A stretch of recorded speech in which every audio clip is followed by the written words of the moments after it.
Hello दोस्तों, नमस्कार। आशा करता हूँ आप जहाँ भी हो स्वस्थ होंगे, मस्त होंगे।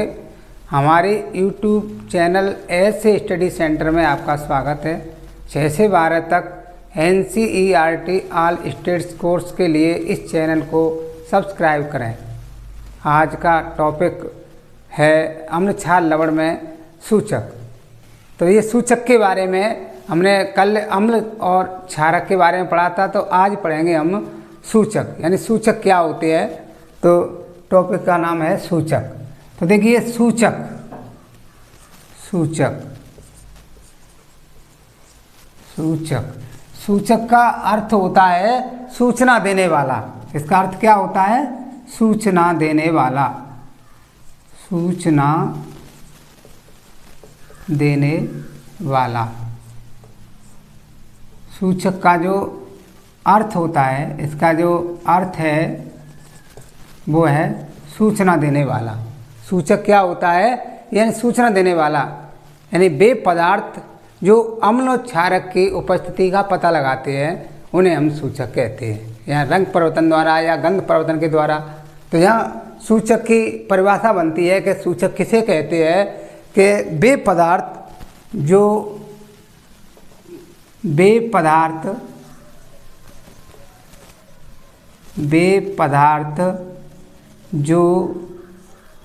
अम्ल एवं क्षारक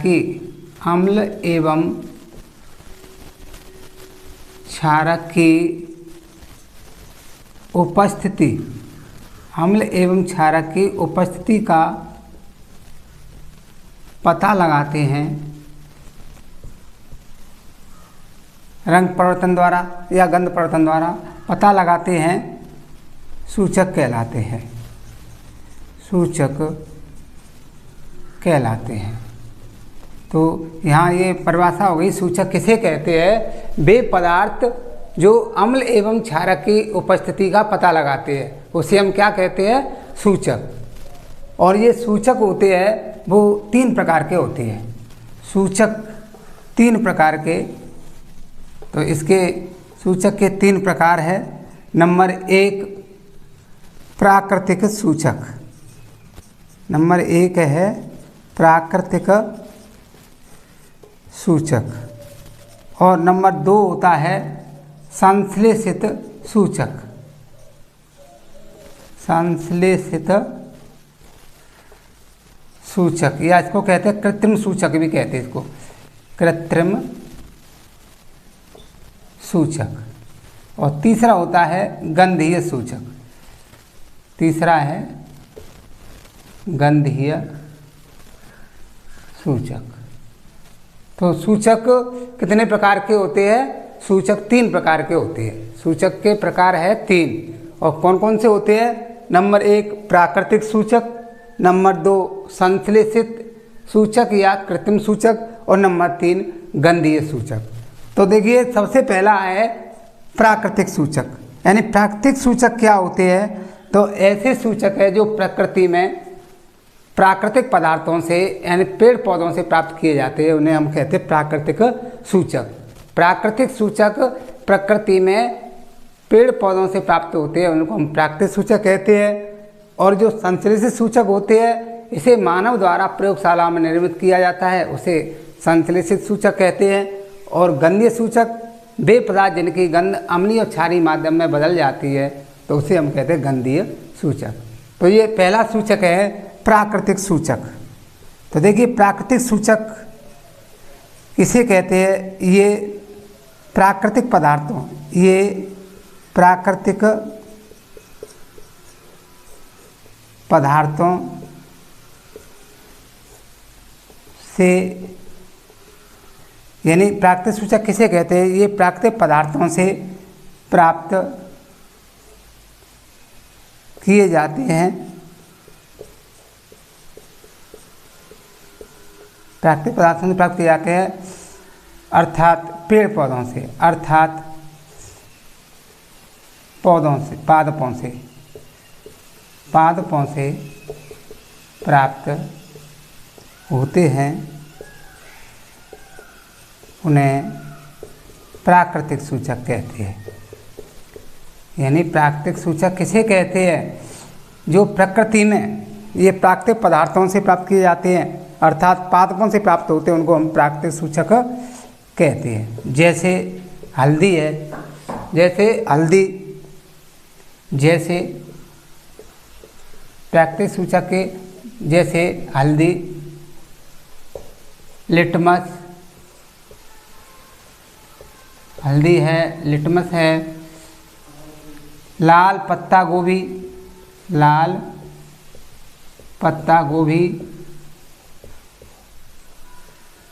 हाइड्रेंजिया,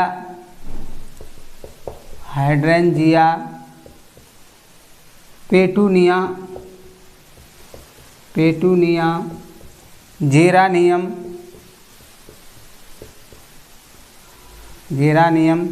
फूलों की रंगीन पंखुड़ियाँ,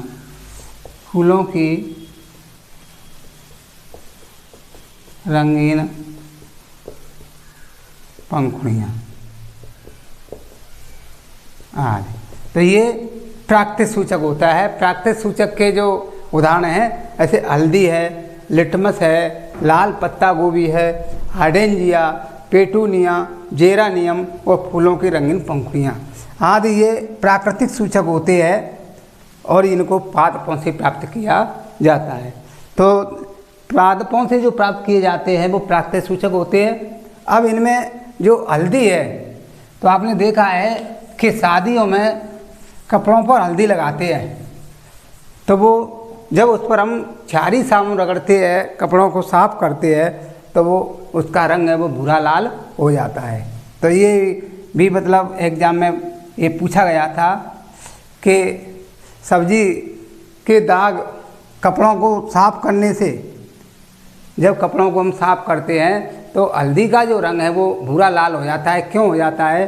क्योंकि जब हम कपड़े पर क्षारीय साबुन रगड़ते हैं तो इसलिए उसका रंग है वो भूरा लाल हो जाता है।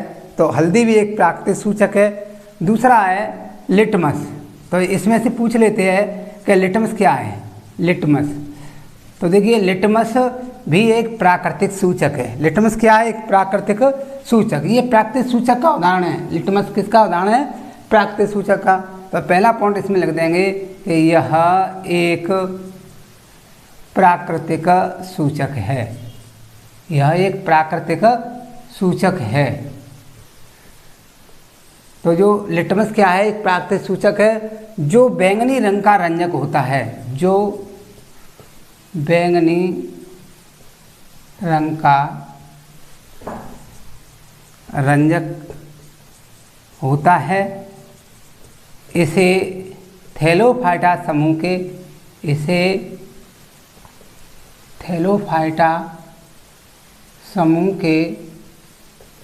लाइकेन पौधे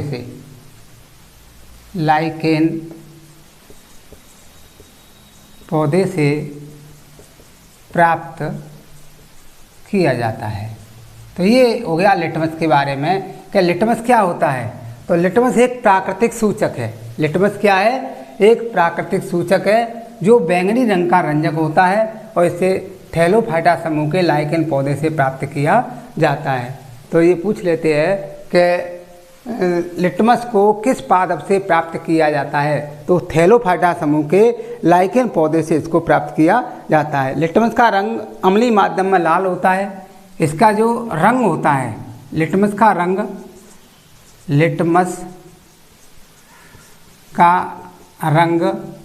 अम्लीय माध्यम में लाल।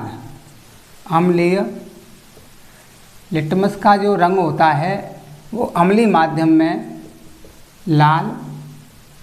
लिटमस का जो रंग होता है वो अम्लीय माध्यम में तो लाल होता है और जो क्षारीय माध्यम में नीला।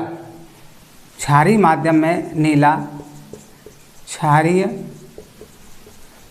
माध्यम में नीला होता है तथा जो उदासीन माध्यम में इसका जो रंग होता है वो बैंगनी होता है तथा उदासीन माध्यम में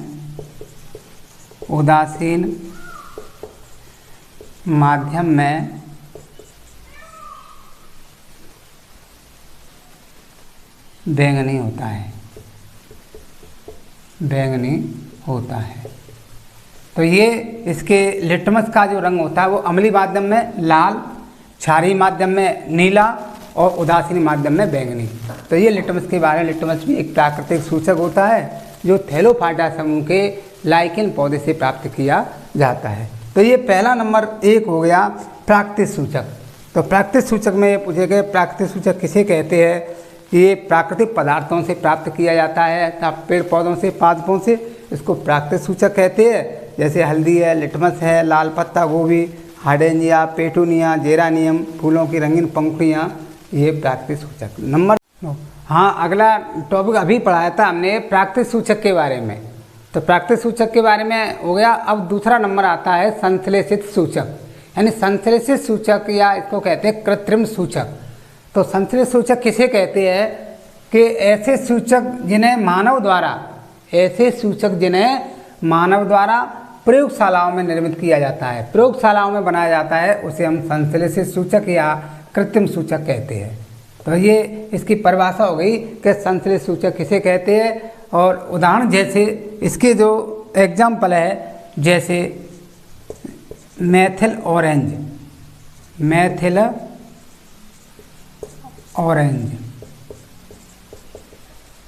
और दूसरा इसका उदाहरण है फिनोल्फथेलिन।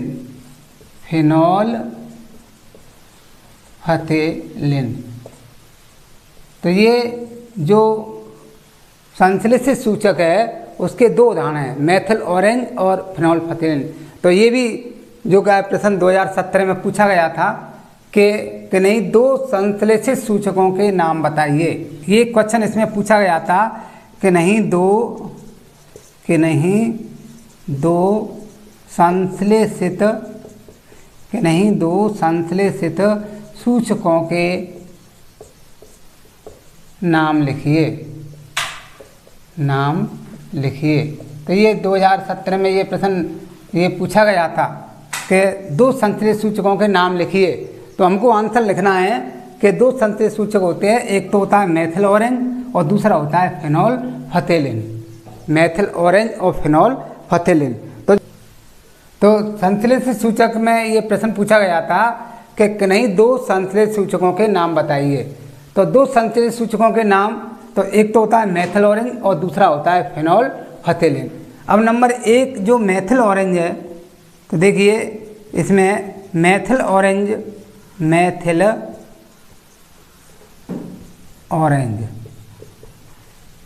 तो जो मेथिल ऑरेंज है, तो इसके मेथिल ऑरेंज के बारे में कि इसका रंग होता है वो अम्लीय माध्यम में लाल।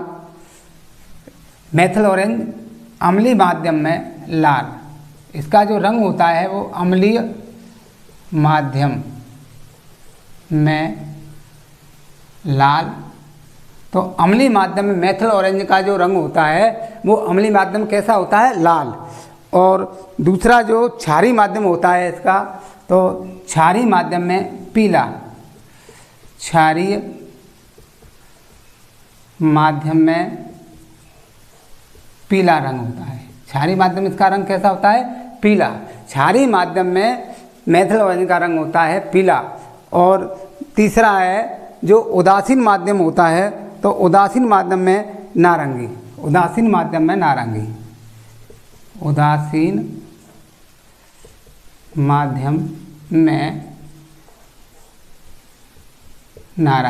है।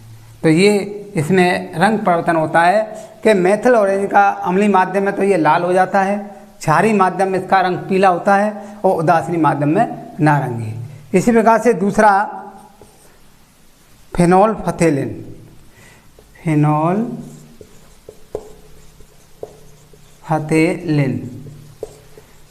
ये संश्लेषित सूचक है फिनोल्फथेलिन। तो जो फिनोल्फथेलिन होता है इसका भी जो रंग है वो अम्लीय माध्यम और क्षारीय माध्यम, उदासीन माध्यम में। तो देखिए फिनोल्फथेलिन का रंग है वो अम्लीय माध्यम में रंगहीन। अम्लीय माध्यम में रंगहीन, इसका अम्लीय माध्यम में रंगहीन। तो इसका जो अम्लीय माध्यम में इसका रंग है वो रंगहीन हो जाता है। क्षारीय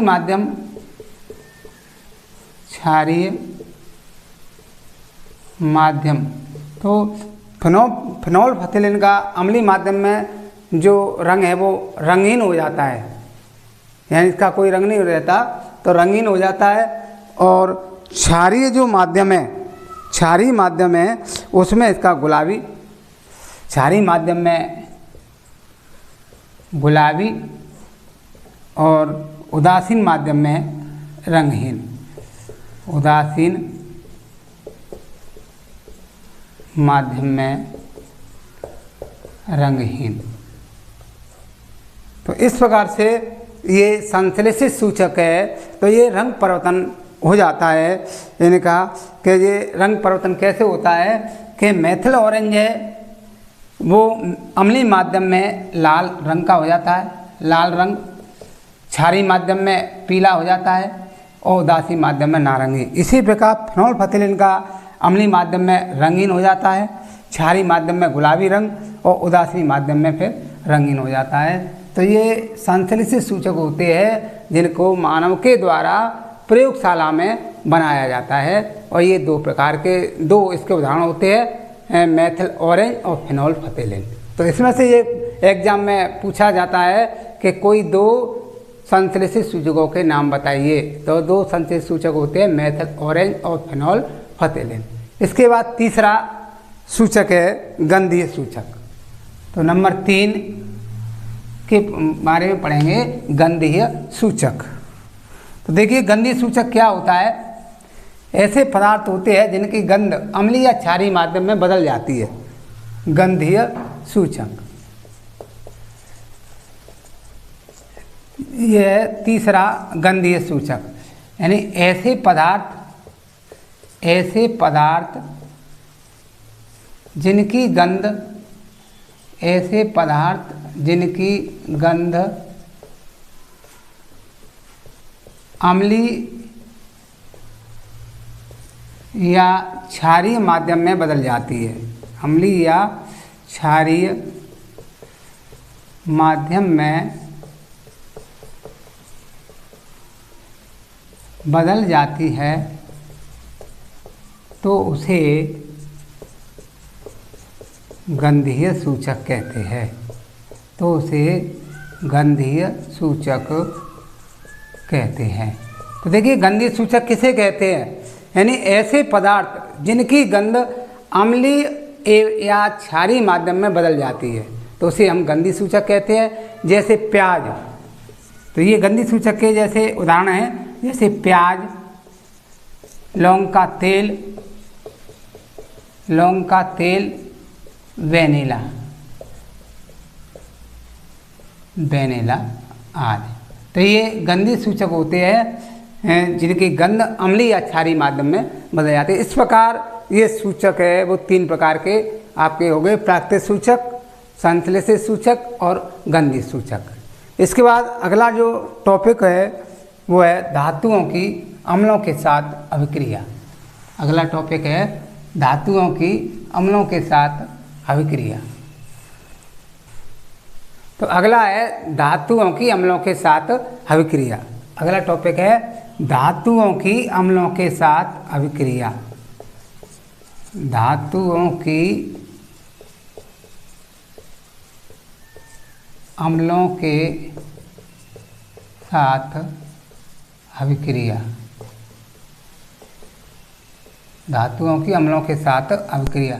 तो देखो इसमें ये आपका सूत्र याद रखना पड़ेगा तुम्हें कि जो धातु है वो अम्लों से क्रिया कर, धातु प्लस अम्ल, धातु प्लस अम्ल इज इक्वल टू लवण प्लस हाइड्रोजन गैस, लवण प्लस हाइड्रोजन गैस। तो ये लवण बनाते हैं और हाइड्रोजन गैस बनाते हैं। जब हम धातुओं की क्रिया अम्लों से करते हैं या क्षारकों की भी क्रिया धातु अम्लों से करते हैं तो ये लवण बनेगा और हाइड्रोजन गैस। तो धातुओं की क्रिया अम्लों से करते हैं तो क्या बनता है, लवण और हाइड्रोजन गैस। तो धातुओं की अम्लों के साथ क्रिया में एक उदाहरण है जैसे जिंक धातु की, जैसे जिंक धातु की सल्फ्यूरिक अम्ल के साथ अभिक्रिया, सल्फ्यूरिक अम्ल के साथ अभिक्रिया। तो देखिए इसके साथ जब अभिक्रिया करते हैं, जिंक धातु की सल्फ्यूरिक अम्ल से अभिक्रिया करते हैं तो इसमें जिंक सल्फेट बनता है लवण और हाइड्रोजन गैस बनती है। तो इसका जो हम समीकरण देखते हैं कि जिंक, तो जिंक का सूत्र होता है Zn, जिंक का सूत्र होता है Zn, जिसको जस्ता कहते हैं, Zn जिंक, प्लस सल्फ्यूरिक अम्ल या गंधक अम्ल, इसका आपको सूत्र बताया गया था H2SO4, H2SO4 इसका नाम है सल्फ्यूरिक अम्ल या गंधक अम्ल, सल्फ्यूरिक अम्ल या इसको कहते हैं गंधक का अम्ल या अम्लों का राजा कहते हैं। तो इसके ये 3 नाम हैं और इससे क्रिया करेंगे तो ये बन जाएगा जिंक सल्फेट। एक तो क्या बन जाएगा, जिंक सल्फेट ZnSO4 और प्लस हाइड्रोजन गैस, तो ये है जिंक सल्फेट। ये 2022 में ये प्रश्न आया था कि जिंक धातु की सल्फ्यूरिक अम्ल से होने वाली अभिक्रिया से बनने वाली गैस का नाम बताइए और उस अभिक्रिया का समीकरण लिखिए। तो उससे बनने वाली जो गैस का नाम है वो है हाइड्रोजन गैस। इससे जो गैस बनती है उसका नाम है हाइड्रोजन गैस।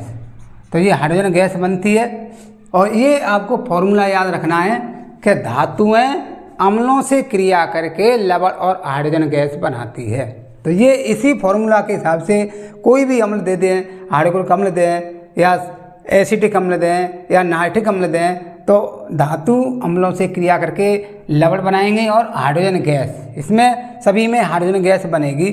तो ये इसमें एग्जाम में ये पूछा गया था 2022 में कि जिंक धातु की सल्फ्यूरिक अम्ल के साथ होने वाली अभिक्रिया से प्राप्त गैस का नाम बताइए। तो वो गैस कौन सी बनती है, हाइड्रोजन गैस, और इसका रासायनिक समीकरण दीजिए ये, और इसका नामांकित चित्र बनाइए, इससे बनने वाली गैस की जांच कीजिए। तो देखिए इसका जो चित्र, इसको समझेंगे कि सल्फ्यूरिक अम्ल से क्रिया करते हैं जिंक की, तो इससे जो चित्र बनता है उसको आप देखेंगे। तो ये इसमें हम एक चित्र इसका बनाते हैं, जैसे ये है, ये स्टैंड,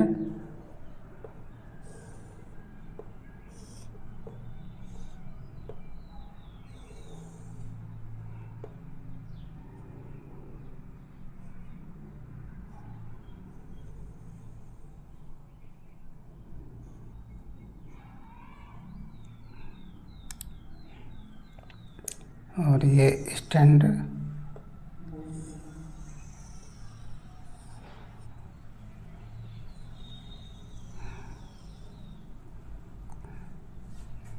इसके बाद ये परखनली,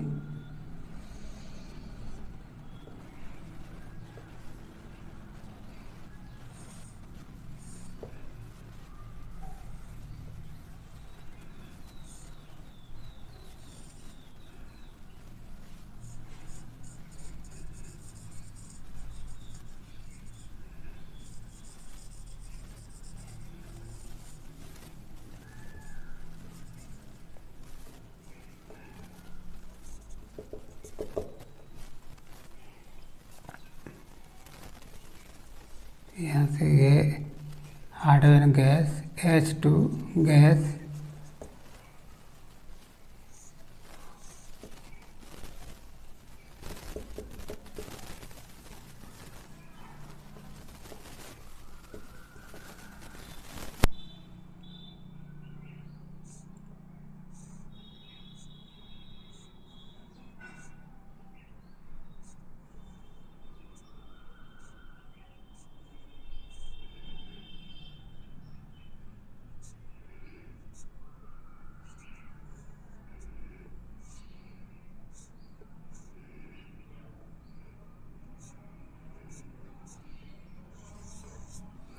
तो ये स्टैंड है, इसको बोलते हैं स्टैंड। ये है आपकी परख नली,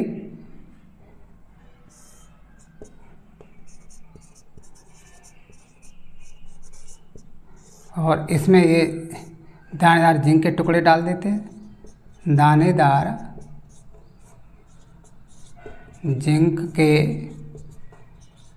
टुकड़े और तन सल्फ्यूरिक अम्ल इसमें रहते हैं, तन सल्फ्यूरिक अम्ल। और ये है आपकी कांच की नली है, निकास नली बोलते हैं इसको।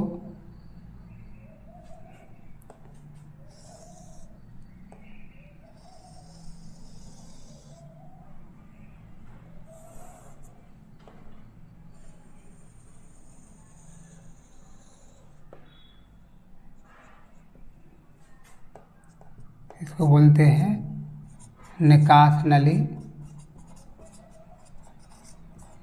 निकास नली। और यहाँ एक टैंक बना देते हैं, इसमें साबुन का विलयन भर देते हैं।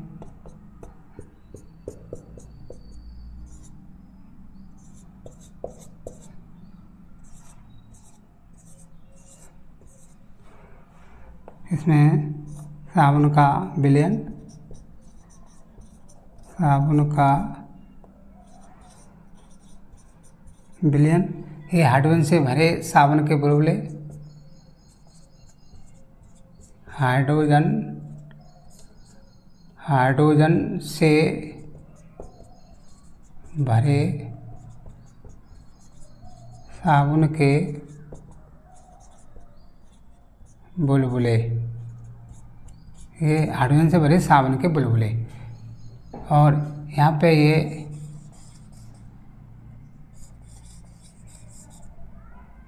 जलती है मोमबत्ती इसमें ले जाते हैं, ये मोमबत्ती है, ये है मोमबत्ती, मोमबत्ती। तो ये जलती हुई मोमबत्ती ले जाते हैं।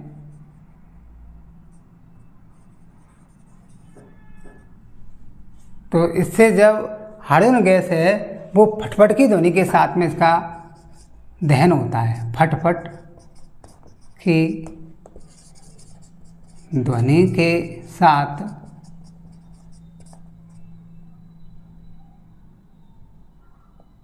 जलती है। हाइड्रोजन गैस है वो जब उस पर जलती मोमबत्ती ले जाते हैं, इसकी जांच करते हैं, तो ये फटफट की ध्वनि के साथ में ये जलती है। तो इसे जो दानेदार जस्ते के टुकड़ों को जब सल्फ्यूरिक अम्ल पर डालते हैं तो इससे जो गैस निकलती है वो हाइड्रोजन गैस होती है। और हाइड्रोजन गैस की हम जांच करते हैं तो ये फटफट की ध्वनि के साथ में जलने लगती है। इससे ये पहचान हो जाती है कि इसमें दी गई जो गैस है वो है हाइड्रोजन गैस। तो इस प्रकार से हाइड्रोजन गैस के बारे में, तो ये हाइड्रोजन गैस को की जांच हो जाती है। तो ये नामांकित चित्र ये भी कई बार पेपरों में पूछा गया है कि ये कॉर्क है, ये पूछ लेते हैं कि दानेदार जिंक के टुकड़ों पर तन सल्फ्यूरिक अम्ल की अभिक्रिया से बनने वाली जो गैस है उसका नामांकित चित्र बनाइए। तो उसका चित्र इस तरीका से एक स्टैंड लेते हैं, इससे मतलब एक परख नली इसको कस देते हैं, परख नली में दानेदार जिंक के टुकड़े डालते हैं, उसमें तन सल्फ्यूरिक अम्ल। तो इन दोनों की आपस में जो क्रिया होती है तो उस क्रिया से जो बनने वाली गैस है यानी Zn प्लस सल्फ्यूरिक अम्ल H2SO4 इक्वल टू, तो ये लवण बनेगा zinc sulphate plus hydrogen gas. तो ये हाइड्रोजन गैस इससे ये बनती है। तो ये पूछ लेते हैं पेपर में, और ये पूछा भी गया है 2022 में कि जिंक की सल्फ्यूरिक अम्ल के साथ होने वाली अभिक्रिया का रासायनिक समीकरण दीजिए। तो ये नामांकित चित्र ये आपको बनाना है। तो चित्रों पर भी विशेष ध्यान देना है। आपके एग्जाम में 8-10 चित्र आते हैं, साइंस के अंतर्गत 8-10 चित्र आते हैं, और 2-2 नंबर के या 1 नंबर का, अधिकतम 2 नंबर के चित्र होते हैं। तो आपको 10-12 नंबर तो आपके चित्रों के ही होते हैं, इसलिए चित्रों पर भी आपको विशेष ध्यान देना है। और जो भी चित्र दे रखे हैं तो उनको आपको रिवीजन करना है।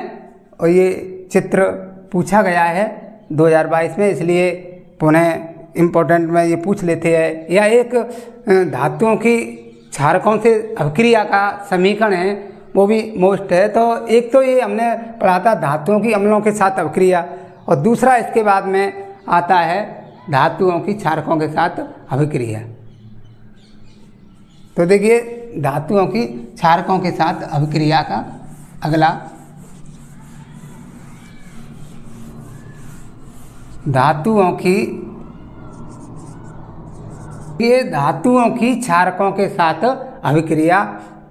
तो इसका भी फॉर्मूला सूत्र है इसका कि धातु प्लस क्षारक इज इक्वल टू लवण प्लस हाइड्रोजन गैस। तो ये इसमें भी ये बनता है लवण प्लस हाइड्रोजन गैस। और अम्लों से भी क्रिया करते हैं तो भी यही बनता है लवण और हाइड्रोजन गैस। तो क्षारक और अम्ल की धातु क्रिया करते हैं तो लवण बनाते हैं और हाइड्रोजन गैस, आपको ये ध्यान रखना है। और इसी के आधार से इसमें ये दे रखा है कि जैसे सोडियम हाइड्रोक्साइड की जिंक धातु से अभिक्रिया, सोडियम हाइड्रोक्साइड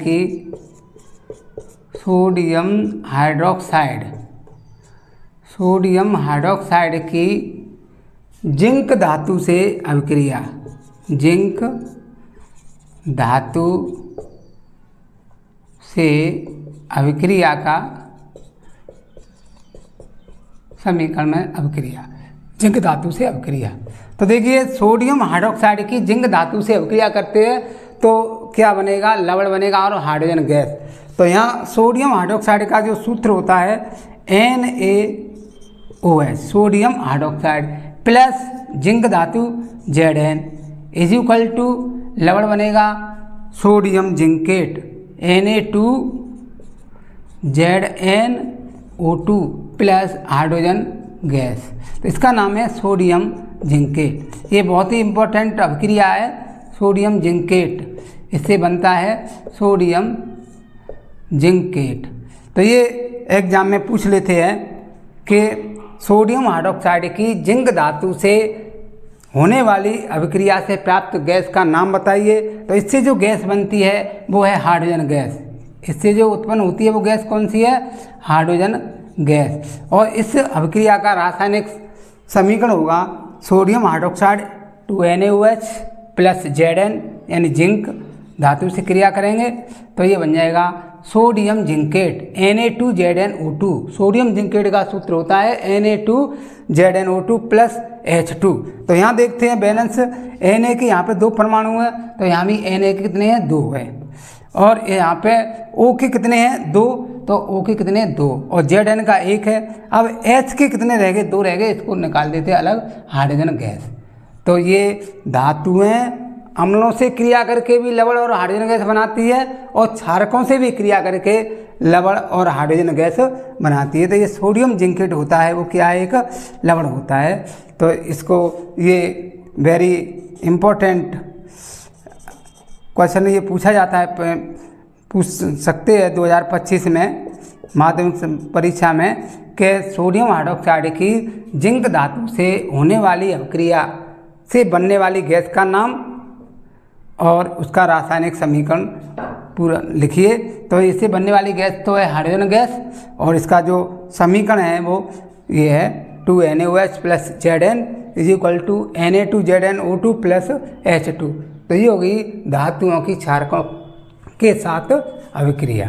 तो धातुओं की अम्लों के साथ हो गई और क्षारकों के साथ। तो इनके जो फॉर्मूला है वो एक ही है कि धातु अम्लों से भी क्रिया करके लवण और हाइड्रोजन गैस बनाती है और क्षारकों से भी क्रिया करके लवण और हाइड्रोजन गैस बनाती है। तो ये है कि धातुओं की क्षारकों के साथ अभिक्रिया। इसके बाद है धात्विक ऑक्साइड की अम्लों के साथ अभिक्रिया। अगली इसके बाद टॉपिक है धात्विक ऑक्साइड की अम्लों के साथ अभिक्रिया। धात्विक ऑक्साइड की अम्लों के साथ अभिक्रिया। तो देखो धात्विक ऑक्साइड, धातुओं के ऑक्साइड जो अम्लों से क्रिया करते हैं, तो ये भी वही बनाते हैं कि जो धात्विक ऑक्साइड होते हैं वो अम्लों से क्रिया करके। तो ये हमारा अब अगला टॉपिक है कि धात्विक ऑक्साइड के साथ अभिक्रिया।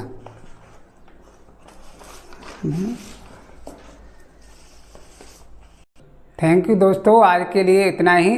तब तक खुश रहिए, मस्त रहिए और नई वीडियो के माध्यम से फिर मिलेंगे। चैनल को सब्सक्राइब करना ना भूलें। थैंक यू दोस्तों।